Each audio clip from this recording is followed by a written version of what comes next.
अस्सलामुअलैकुम मेरे प्यारे दोस्तों, उम्मीद है सब दोस्त खैर खैरियत से होंगे। अल्लाह पाक आप सबको अपने हिफ्ज़-ओ-मान में रखे। आज हम बनाने जा रहे हैं मैंगो डिज़र्ट रेसिपी, और वो भी ओवन के बगैर सिर्फ चंद मिनटों में तैयार हो जाता है और इतना मज़ेदार कि एक बार चखने के बाद आप रोज़ मांगेंगे। तो बिस्मिल्लाहिर्रहमानिर्रहीम। सबसे पहले मैंने दो ताज़ा बिल्कुल फ्रेश आम लिए हुए हैं।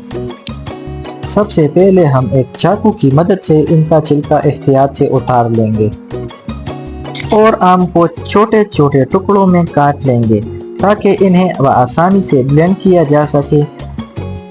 अगर आप दोस्तों ने मेरे चैनल को अभी तक सब्सक्राइब नहीं किया तो काइंडली सब्सक्राइब कर ले और नोटिफिकेशन की बेल आइकन को ज़रूर दबाएं ताकि हर आने वाली नई वीडियो आप तक पहुंचे। और कमेंट सेक्शन में कमेंट लाजमी कीजिएगा कि आप मेरी वीडियो कहां से देख रहे हैं। अल्हम्दुलिल्लाह दोस्तों, आम को मैंने छोटे छोटे टुकड़ों में काट लिया है, ना ज़्यादा बारीक ना ज़्यादा बड़े।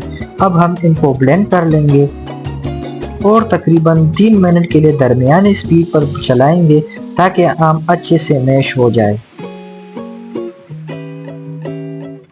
अल्हम्दुलिल्लाह दोस्तों, आम अच्छी तरीके से ब्लेंड हो चुका है अल्हम्दुलिल्लाह।